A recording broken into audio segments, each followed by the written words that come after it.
यशोदानन्दन व्रज जनरञ्जन यशोदानन्दन व्रज जनरञ्जन यमुना तीरा वनचारी जय राधा कुंज बिहारी हरे कृष्णा कृष्ण कृष्ण हरे हरे हरे राम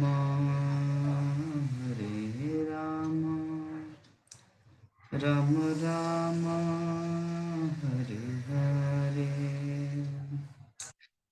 हरे कृष्णा कृष्ण कृष्ण हरे हरे हरे राम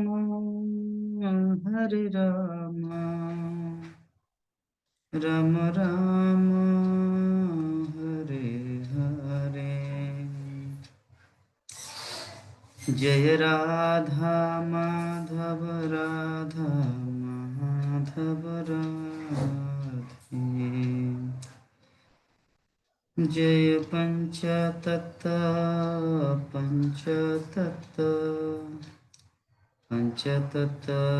जय पंचतत्व जय गौरनिताय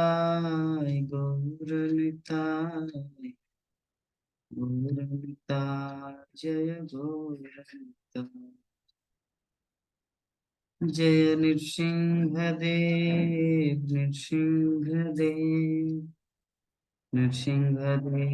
जय नृसिंहदेव जय प्रहलाद महाराज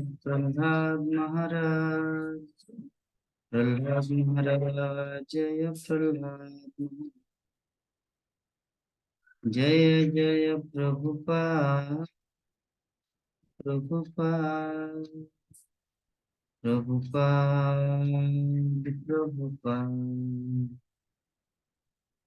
निताय गौर हरि बोल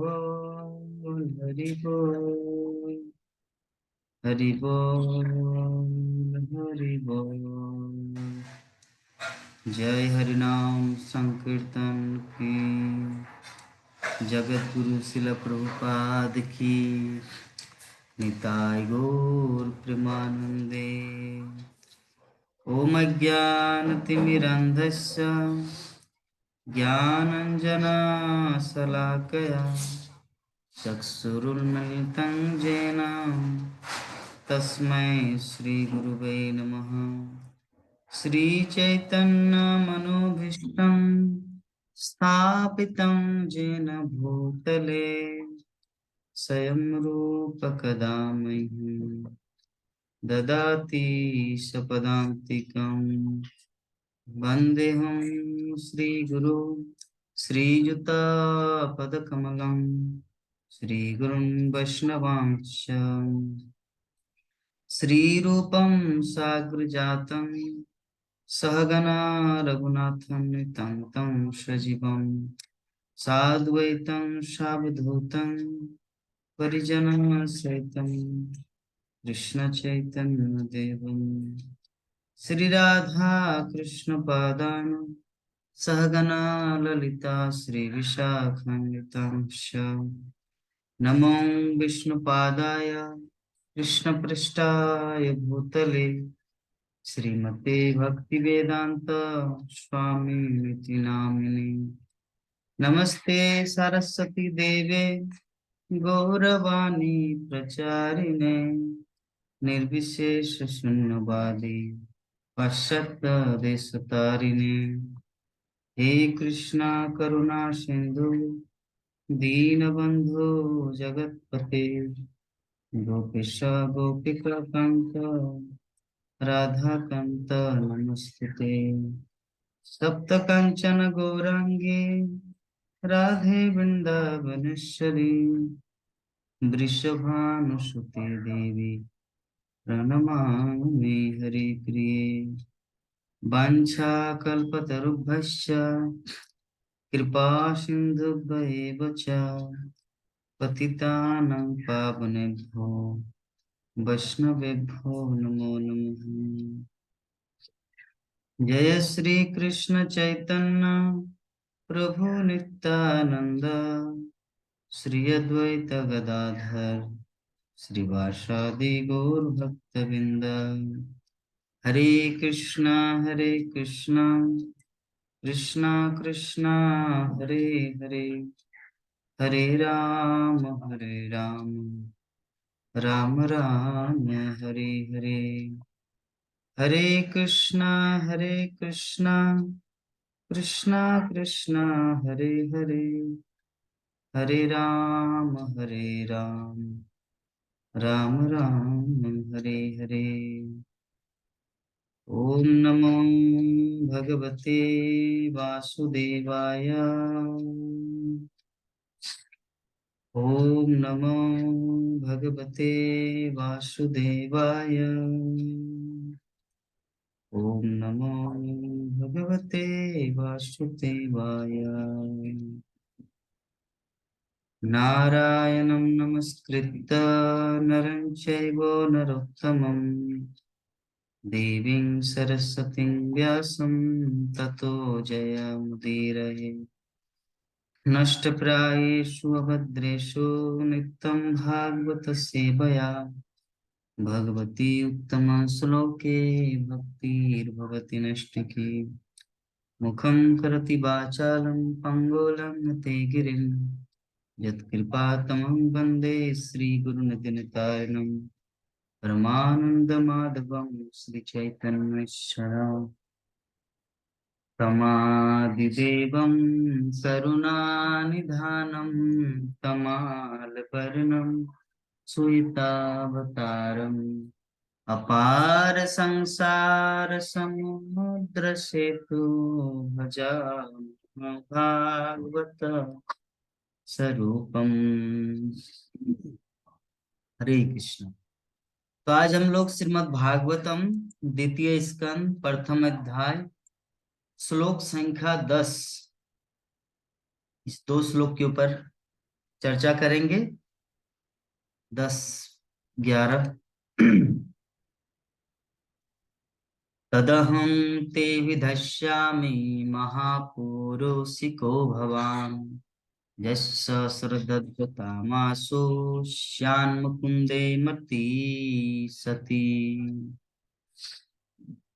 सुखदेव गोस्वामी ने परीक्षित महाराज को कहा कि मैं उसी श्रीमद् भागवतम को आपको सुनाने जा रहा हूं क्योंकि आप भगवान कृष्ण के अत्यंत निष्ठावान भक्त है।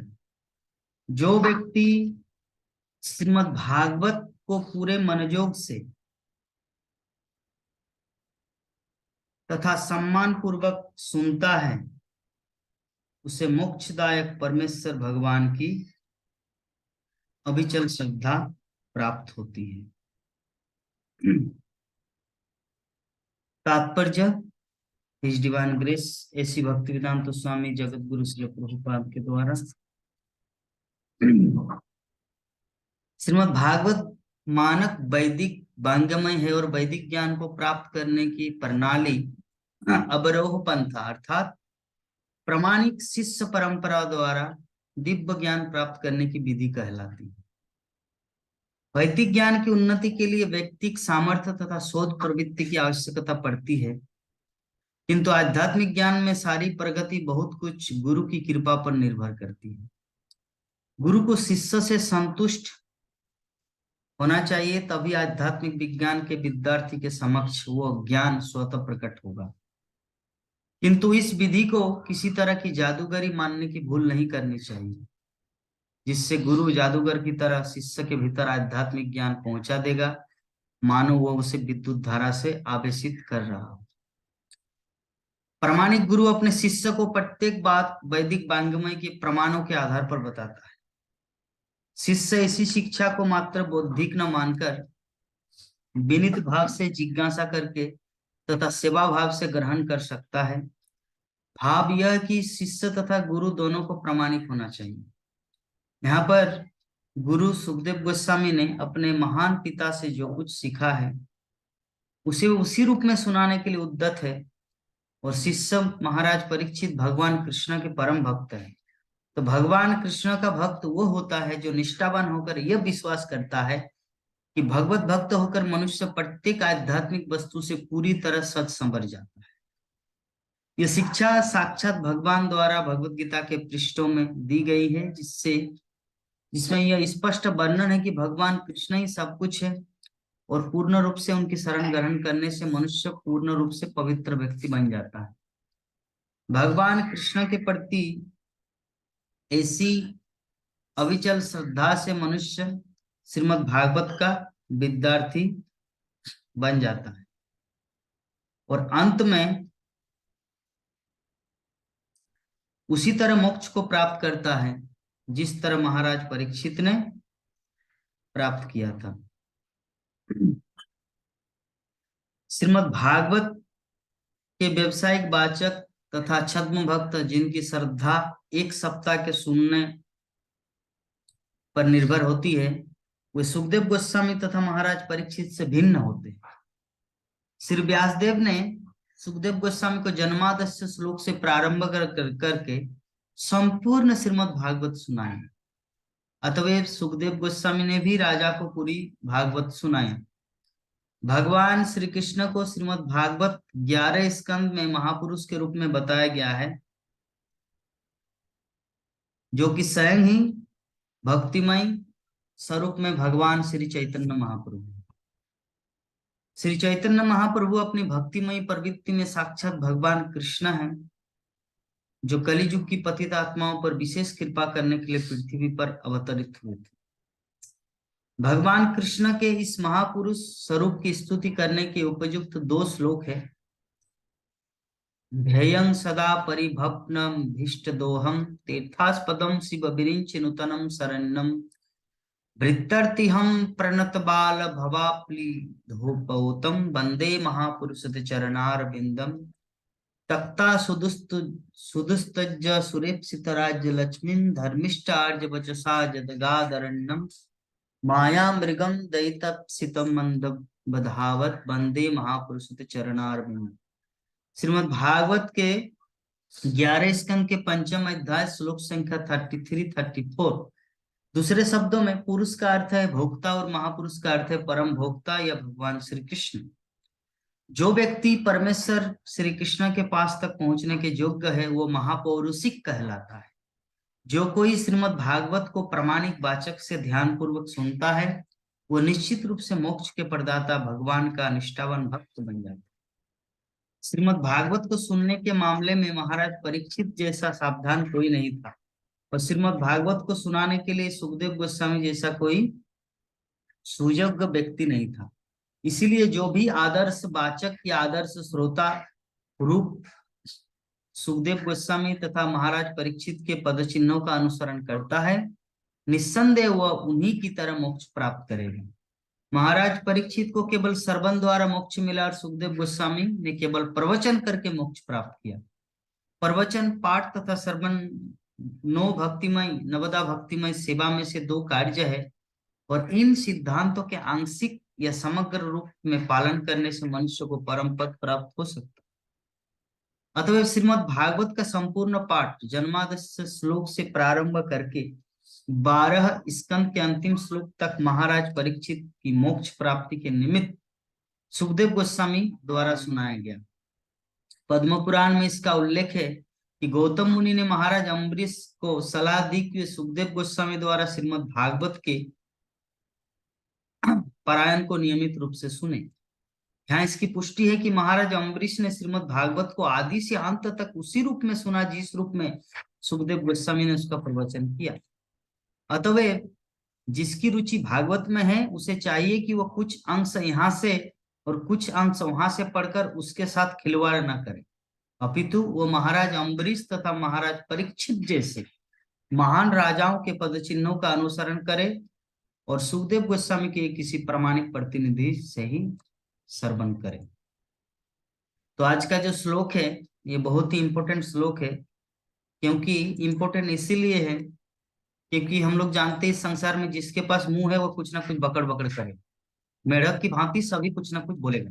कुछ दिन पहले की एक प्रभु जी जब हम मंदिर में परिक्रमा कर रहे थे तो भक्ति नित्यानंद महाराज का जो एक भाई है, एक्चुअली दो भाई है, एक है गृहस्थ और भक्ति नित्यानंद महाराज तो भगवत धाम गमन किए कुछ दिन पहले।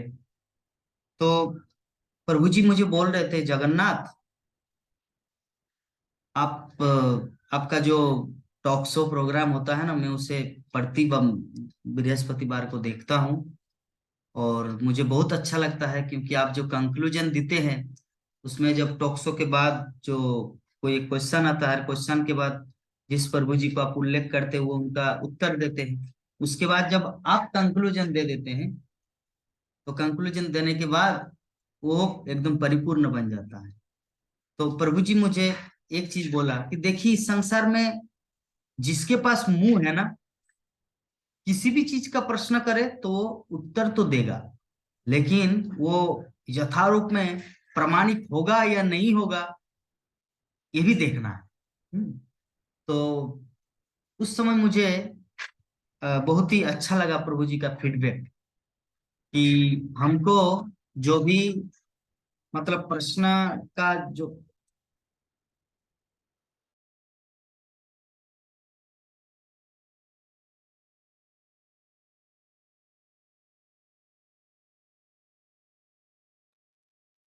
तो तो हम प्रभु जी की बात को बहुत ही तल्लीनता के साथ लिए कि होना चाहिए, क्योंकि जब तक वो वेरीफाई नहीं हो, क्योंकि आंसर तो हर कोई कुछ देगा। एक सब्जी वाले को बोलेंगे अभी सोना जब 24 कैरेट गोल्ड क्या होता है तो वो बोलेंगे अरे सोना तो सब सोना है, सिटी गोल्ड और रियल गोल्ड, तो उनके लिए कोई ऐसे मायने नहीं है।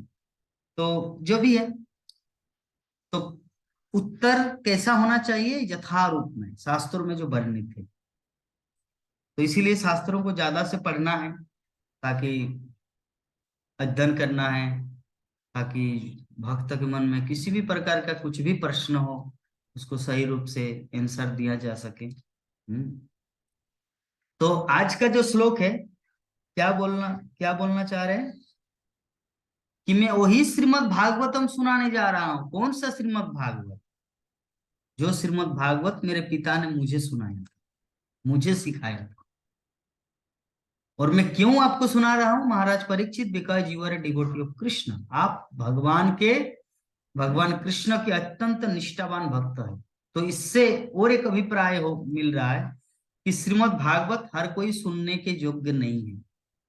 श्रीमद् भागवत वही व्यक्ति सुन सकता है जो भगवान के भक्त।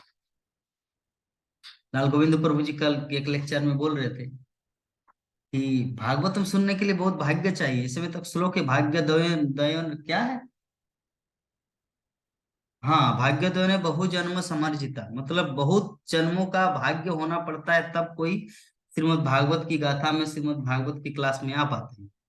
हाँ, तो प्रभु जी बोल रहे थे कि अगर कोई व्यक्ति उसको जबरदस्ती बैठा भी दिया जाए उस मंच में नहीं, मतलब उस जहाँ पे भागवत कथा हो रही है वहां पे अगर बैठा भी दिया जाए श्रोताओं के बीच में, तो व्यक्ति वहां पे ज्यादा देर तक नहीं टिक सकते। 10-15 मिनट के अंदर वहां से उठ के चले जाएंगे। क्यों? क्योंकि भाग्य नहीं, क्योंकि भागवत कथा सुनने के लिए व्यक्ति के पास योग्यता होना चाहिए। कृष्ण कथा कोई साधारण चीज नहीं। कृष्ण और कृष्ण कथा और कृष्ण में कोई अंतर नहीं है। इसीलिए कृष्ण कथा श्रवण करना मीन्स कृष्ण का संग पाना। और कृष्ण का संग व्यक्ति कब पाएगा? जैसा अंत गतंग पापम जनानाम पुण्य कर्मणा, जिसका पाप का उच्छेदन हो चुका है और पुण्य कर्मों में लगे हुए हैं। ते दंतमह निर्मुक्ता भजन्ते मां दृढ़व्रता, वही व्यक्ति समस्त द्वंद्व और मोह से मुक्त होकर भजन्ते मां दृढ़व्रता, वो मेरी भक्ति में संलग्न होता है। तो हम लोगों को अपने आप को बहुत ही भाग्यवान मानना है। और देखिए श्रीमद् भागवत की कथा है ना, इससे व्यक्ति के जीवन में अगर कुछ पाप रहे भी ना तो भागवत कथा के माध्यम से वो पाप चला जाता है। कल मैं एक टॉपिक सुन रहा था किरण कुमार और मुकेश खन्ना का, जो बॉलीवुड का सबसे बड़ा सुपरस्टार। तो मुकेश खन्ना ने किरण कुमार को पूछा इंटरव्यू में कि आप फिल्मी जगत में कैसे आया, बॉलीवुड में कैसे आया। तो तो विभिन्न रीजन बताया। तो किरण कुमार का पिताजी वो भी एक डायरेक्टर था। तो उनको रोल मिला था नारद मुनि का, जब एक सीरियल चला था अबाउट 90s के पहले, 80 के दशक, 70s के दशक में। तो उनको रोल मिला था नारद नारद मुनि का। तो बोले कि पूरे सीरियल में इतना बार नारायण नारायण बोले हैं, तो जितना सारा पाप था सब मिट गया है। तो बोले कि मेरा तो सबसे बड़ा सौभाग्य ये है, ये जो रोल मुझे प्राप्त हुआ। तो एक चीज, कुछ हो या ना हो, लोग कितना पसंद किए मेरे रोल में, वो इम्पोर्टेंट नहीं है। इम्पोर्टेंट ये है क्योंकि मैं पूरे सीरियल में इतना बार नारायण नाम लिया हूं, जिससे मेरा पूरा पाप नष्ट हो। तो इससे बोलने का भाव यही है कि भगवान का नाम कितना पवित्र है। यहाँ पे फिल्मी जगत के बड़े बड़े सुपरस्टार भी भगवान नाम का कितना कीर्तन करते हैं। और सच में अमरीश पुरी हो, ये सब बहुत महान महान भक्त है। इन लोगों का मैं इंटरव्यू देखा हूँ कि यद्यपि फिल्मों में ऐसे गुंडा का रोल करते हैं, लेकिन ये लोग अपने आप में बहुत स्पिरिचुअली धार्मिक व्यक्ति है। हाँ, क्या प्रभु जी, उमाशंकर प्रभु जैसे अमरीश पुरी का नाम है, आप आ गए। हरे राम राम राम हरे हरे कृष्णा हरे कृष्णा कृष्णा कृष्णा हरे अच्छा अच्छा, राम राम राम हरे मुझे हरे लगता हरे है कृष्णा कृष्णा आपका मौसा का लड़का होगा अमरीश पुरी। हरे कृष्णा कृष्णा हरे राम राम हरे हरे कृष्णा कृष्णा कृष्णा हरे राम राम राम हरे तो जो भी है, तो देखिए शिल प्रभुपाद बोले हैं, सोना अगर मल में भी पड़ा रहे ना, तो उसको उठाना चाहिए, धो के साफ करके उनका यूज करना चाहिए। तो किसी व्यक्ति के, चाहे वो फिल्मी दुनिया का हो, बॉलीवुड का हो, हॉलीवुड का हो, जहां का हो, अगर उनके अंदर कृष्ण प्रेम या कृष्ण भक्ति या श्रद्धा है, तो उनके बारे में भी ग्लोरिफिकेशन करने में कोई प्रॉब्लम नहीं है। बात में तो ग्लोरिफिकेशन नहीं कर रहा हूँ, वो जस्ट अपना ये बता रहे हैं कि जब मुझे नारद मुनि का रोल मिला था, तो मैं पूरे सीरियल में इतना बार नारायण का नाम लिया कि मेरा पाप ही मिट गया। तो भगवान का नाम, भगवत कथा, भगवान नाम इतना पवित्र होता है कि व्यक्ति अगर ज्यादा से ज्यादा ले तो उनका पूरा पाप मिट जाए। तो हम सबको सर्व मतलब सब समय, सर्व अवस्था में ये बहुत ही सीरियसली इसको लेना है, भक्ति जीवन को। क्योंकि भक्ति जीवन को अगर सीरियसली आप अगर ले लिया, तो जीवन में कभी पश्चाताप नहीं हो। ये चीज हमेशा ध्यान रखना। हम लोग, हमारे जीवन में पश्चाताप क्यों होता है जानते हैं? पश्चाताप इसीलिए होता है क्योंकि हम लोग कुछ उम्मीद रखते हैं, चलो थोड़ा 8 घंटा ड्यूटी है, तो थोड़ा 12 घंटा ड्यूटी करते तो थोड़ा सा और अगर ज्यादा वेतन मिले तो। और मान लीजिए आप 12 घंटा ड्यूटी किए और उसके बाद आपका शरीर खराब हो, मतलब आपका बॉडी फिजिकल प्रॉब्लम कुछ हो गया, तो उससे ज्यादा जितना 4 घंटा ज्यादा करके जितना ड्यूटी में पैसा कमाए, उससे उससे ज्यादा आपको डॉक्टर को देना पड़ा, तो इसमें पश्चाताप है। लेकिन भक्ति जीवन में पश्चाताप नहीं, इसमें ज्यादा भी करेंगे ना, 8 घंटा, 10 घंटा, 12 घंटा, 16 घंटा ड्यूटी, तो पश्चाताप नहीं बल्कि वो आनंद है। क्योंकि आपको भक्ति, देखिए, भक्ति जीवन, स्पिरिचुअलिस्टिक लाइफ जो है ना, आध्यात्मिक जीवन जो है ना, ये जितना करेंगे उतना आनंद देगा। और मेटेरियल लाइफ जितना करेंगे उतना व्यक्ति थकेगा, हतोत्साहित होगा, निरुत्साहित होगा। इस प्रकार वो मतलब किसी न किसी रूप में कभी न कभी वो मतलब तंग में आ जाएगा, अरे छोड़ो यार, ऐसा फील आएगा। लेकिन भक्ति जीवन ऐसा जीवन है, इसमें व्यक्ति को सिर्फ आनंद ही आनंद आता है। हाँ, सिर्फ आनंद ही आनंद आता है। और हम लोग देखते हैं हमारे जीवन में भी, हम लोग खुद ही जो भक्ति जीवन में आए हैं, जिस दिन हम लोग ज्यादा से ज्यादा माला करते हैं, ज्यादा से ज्यादा ग्रंथ को पढ़ते हैं, ज्यादा से ज्यादा भगवान का कथा सुनते हैं, हो सकता है पॉकेट में उस समय पैसा नहीं भी रहे, फिर भी आनंद आता है। क्यों? क्योंकि वही तो रियल धन है। रामानंद राय को जब श्री चैतन्य महाप्रभु गोदावरी के तट में, अर्थात दक्षिण भारत में, पूछा संसार में कौन है सबसे बड़ा धनी, तो रामानंद राय ने उत्तर दिया, जिसके हृदय में राधा कृष्ण का प्रेम है वो यही सबसे बड़ा धनी, बाकी सब कंगाल। एक गाना है ना, एक तू बलवान बाकी सब कंगाल, इसे गाना है ना लक्ष्मी। हाँ, एक तू है धनवान, और उसके बाद बाकी सब कंगाल, क्या है? चांदी जैसा रंग है तेरा, सोने जैसा बाल। हाँ, फिर से बोलिए, एक सुर तू ही में बोलिए। धनवान, एक चांदी जैसा रंग है तेरा, सोने जैसा बाल। हाँ। एक तू ही धनवान है गोरी, ये बाकी तो सब कंगाल। मेटलिस्टिक गाना है, ये तो भगवत गाना नहीं। चलो इसको हम लोग पाठ करके कृष्ण। राम राम हरे हरे, हरे कृष्णा हरे ठीक है, कृष्णा कृष्णा कृष्णा हरे। ये तो शायद राम राम कोई राम हरे फिल्मी हरे, गाना हरे है ना, कृष्णा कृष्णा। गजल है। राम राम हरे हरे, हरे कृष्णा गजल कृष्णा हरे हरे। कैसे मेरे दिमाग में राम आ गया राम है? हरे चलिए, हरे हरे। लेकिन रियलिटी राम में राम। तो भगवान से बढ़कर तो कोई धनवान है नहीं, कृष्ण से बढ़कर कोई भी धनवान नहीं है। ठीक है। और यहाँ पे कहा जा रहा है, रामानंद राय चैतन्य महाप्रभु को बता रहे हैं, जिसके हृदय में राधा कृष्ण का प्रेम है, उससे बढ़कर कोई धनवान नहीं है, बाकी सब कंगाल है। तो हम लोगों को धनवान बनना है या भिखारी बनना है? धनवान बनना है। तो धनवान बनने के लिए क्या करना है? राधा कृष्ण के प्रति प्रेम बढ़ाना है। ठीक? हमारे उमाशंकर प्रभु जो देख रहे, इतना गाना कंठस्थ है, पूरा फिल्मी जगत को एकदम कंठस्थ धारण करके रखे हैं, पंकज उधास को। विधवा माता जी भी सुने थे क्या ये गाना? नहीं सुने थे, ठीक है। हमारे जयदीप बोस प्रभु जी, आप भी सुने थे क्या?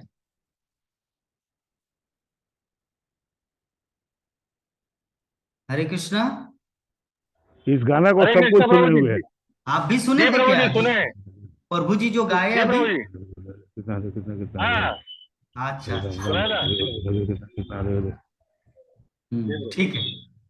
तो हम लोग इसको कन्वर्ट करके कृष्णमय बना देते हैं। ये जो प्रभु जी जो गाए, चांदी जैसा बाल है तेरा, सोने जैसा मुंह किया, क्या क्या बोल। अच्छा। एक तो है धनवान तू, बाकी सब कंगाल।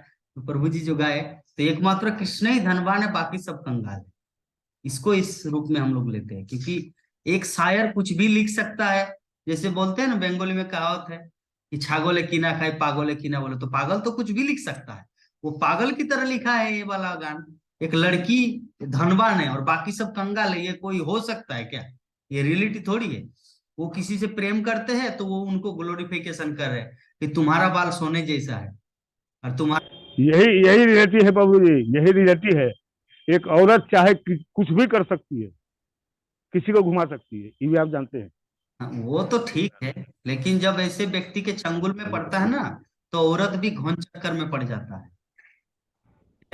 एक जय औरत श्री चाहे। कृष्ण चैतन्य। हाँ, आजकल के जो क्राइम पेट्रोल में क्या दिखाया जाता है, कोई कोई लड़की ऐसे होते हैं, मतलब पूरे दुनिया को नचा रहे, पूरा सीआईडी ऑफिसर को, बड़े बड़े ऑफिसर को नचा रहे, लेकिन बाद में ऐसे ऑफिसर के चक्कर में पड़ जाते हैं ना, कि वो अपना सारा जीवन काल कोठरी में बिताते हैं।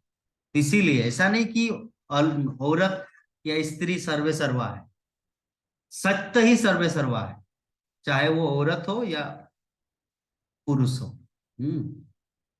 सत्य ही, और सत्य मतलब होता है धर्म। सत्य का अर्थ होता है धर्म। तो धर्म जिसके पास है, उसी के पास सब कुछ है। तो जो भी है, हम लोग जो पॉइंट आउट कर रहे थे कि परीक्षित महाराज को श्रीमद् भागवतम की कथा सुखदेव गोस्वामी सुना रहे। कौन सी कथा सुना रहे? जो अपने पिता से जो उन्होंने सीखा था। ऐसा नहीं कि मन में जो आए, और पंकज उधास का जैसे गाना गाए, एक तो है धनवान तू बाकी सब, ऐसा नहीं। जो एज इट इज भागवत कथा सुनाए थे। अम्बरीश महाराज को नारद मुनि ने उपदेश दिया था। नारद मुनि ना, कि आपको सुखदेव गोस्वामी का श्रीमद् भागवतम रोजाना सुनना चाहिए। तो शिल प्रभुपाद तात्पर्य में क्या लिख रहे हैं, हम सबके लिए चेतावनी क्या है, कि हमको इधर उधर मुंह नहीं मारना चाहिए। कभी इस खंड में गया, पंचम स्कंद में थोड़ा सुना, फिर अभी मन नहीं लग रहा तो सप्तम स्कंद में चले गए, फिर अभी अभी सृष्टि चक्र चतुर्थ स्कंद में तो चली, 11 स्कंद में उद्धव संवाद गोपी गीत सुनेंगे। नहीं, हम लोग को क्रमागत सीरियल स्टेप बाय स्टेप सुनना है श्रीमद् भागवत की कथा को, तब समझ में आएगा रियलिटी, वास्तविकता क्या है। ठीक है। और श्रीमद ये जो भागवत तत्व जो ज्ञान है, ये कैसा है, कैसे ग्रहण करना चाहिए? यथारूप में ग्रहण करना चाहिए, एज इट इज। यहाँ पर बताया गया है कि श्रीमद् भागवत के व्यवसायिक वाचक तथा छद्म भक्त क्या करते हैं, 1 सप्ताह तक भागवतम सुनते, उसके बाद बीड़ी पान करते, बीड़ी पीते, ठीक है, सूट साट पहन के एकदम नाइट क्लब जाते हैं। तो ऐसे नहीं, श्रीमद् भागवत कथा सुनना मीन श्रीमद् भागवत के आधार पर जीवन व्यतीत करना, that is called real Shrimad Bhagwat कथा सुनना। भागवत कथा इसी को कहते हैं। ये तो कोई फिल्मी एंटरटेनमेंट नहीं है ना, कि थोड़ा सा हाँ सुन लिया फिर चलो वो तो अपने जगह में, मैं अपने जगह, नहीं। भागवत कथा is not like a entertainment TV industries and film industries. फिल्मों में क्या होता है, हम लोग सुनते हैं उसको भूल जाता है, कोई गुंडा उसको मार देते, उसको किडनैप करते हैं, तो हम लोग बुद्धिमान है इसीलिए उसमें दुखी नहीं होते, ठीक है। लेकिन साधारण व्यक्ति कोई कोई जो नए, तो वो क्या है उसमें फंस जाते हैं। अभी 4 दिन पहले मैं फेसबुक में एक क्लिप्स देख रहा था, तो कहीं पर क्रिकेट चल रहा था, कहाँ कहाँ का, कौन से श्रीलंका या कहाँ का, तो एक लड़की इतना रो रही है, तूने क्यों हारा, तुमको नहीं हारना चाहिए, इतना रो रही है लड़की। मैं तो देख के आश्चर्य हो माय गॉड, मतलब जैसे उनका किडनी फेल हो गया, इतना रो रहे, इतना रो रहे। मैं कितना उम्मीद करके मैं अपने दोस्तों से चैलेंज लगाया था कि तू जीतेगा, और तू हार गया रे न्यूजीलैंड, इस प्रकार करके इतना रो रही थी। फेसबुक में वीडियो आया था। तो ये संसार की स्थिति, तो वो क्यों रो रहे, क्योंकि उसमें डूब गया था, क्योंकि उसमें एकदम तल्लीन हो गए थे। तो हम लोगों को श्रीमद् भागवतम में तल्लीन होना है, ये सब मेटेरियलिस्टिक चीज फिल्मी दुनिया में तल्लीन नहीं होना है, भागवतम में तल्लीन होना। भागवतम में तल्लीन होने से हमारा मोक्ष का मार्ग खुल जाएगा और हम लोग सीधा भगवत धाम को चले जाएंगे, ठीक है। इसीलिए भागवतम में आसक्ति हो रही है। कल के क्लास में मैं यही चीज पॉइंट आउट किया था, एक शुद्ध भक्त और भक्त में अंतर क्या है। भक्त जो होता है ना, वो हर चीज को थोड़ा थोड़ा, कभी जिलापी खाता है, कभी गुलाब जामुन, तो कभी गुलगुला, तो कभी आलू चॉप। लेकिन जो शुद्ध भक्त होता है ना, सिर्फ गुलाब जामुन खाएंगे, मतलब रसमलायम श्रीमद् भागवत पाठ करेगा, भागवत कथा सुनेंगे, इधर उधर मन नहीं लगाएगा। अभी प्रश्न उठ सकता है, विभा माता जी बोलेंगे प्रभु जी तो आप कभी क्राइम पेट्रोल का उदाहरण कैसे दे रहे, कभी फेसबुक का उदाहरण दे रहे, तो आपको भी तो सिर्फ भागवत में सुनना चाहिए। नहीं, भागवत में तो सुनना चाहिए, लेकिन एग्जाम्पल, क्योंकि we are live in material world, हम लोग इस भौतिक जगत में हैं। और इस भौतिक जगत में रहने के लिए अगर मैं पूरी तरह से परतत्व का चर्चा करूं, सिर्फ कृष्ण लीला में वर्णन करता रहूं, तब तो सभी एकदम पूरा कार्टून बन जाएंगे। मुझे मेटेरियल एग्जाम्पल सेट करने के लिए सब देखना पड़ता है कि जगत में वर्तमान स्थिति क्या चल रहा है, क्या नहीं। जैसे शिला प्रभुपाद हर लेक्चर में मेटेरियल एग्जाम्पल देते थे, क्यों, क्योंकि उनको पता था कि ये जगत जो है, हम लोग मेटेरियल वर्ल्ड में बास करते हैं, और we are not a all are pure devotee, हम लोग सभी शुद्ध भक्त नहीं है कि सिर्फ गोपी गीत का चर्चा करो तो हर कोई समझ में आएगा, नहीं। इसीलिए मेटेरियल ज्ञान जरूरी है। तो इसीलिए मुझे थोड़ा बहुत वो सब में भ्रमण करना पड़ता है, क्योंकि वर्तमान परिस्थिति क्या है, ठीक है। तो अभी तो हमारे मीटिंग 2-3 मिनट के अंदर खत्म हो जाएगा, हम लोग नेक्स्ट मीटिंग में घुसते हैं और दूसरे श्लोक के ऊपर चर्चा करते हैं। तो हम लोग समझ गए कि सुखदेव गोस्वामी ने केवल प्रवचन करके मोक्ष को प्राप्त किए, और परीक्षित महाराज श्रवण करके। तो ये जो नवदा भक्ति है, नवदा भक्ति का 9 विधि क्या क्या है, श्रवणम कीर्तनम विष्णु स्मरणम पाद सेवनम अर्चनम वंदनम दास्यम सख्यम आत्म निवेदन। तो श्रवण पहला चीज क्या है, नवदा भक्ति का श्रवण, हियरिंग अबाउट कृष्ण, कृष्ण एवं कृष्ण के महिमा कीर्तन।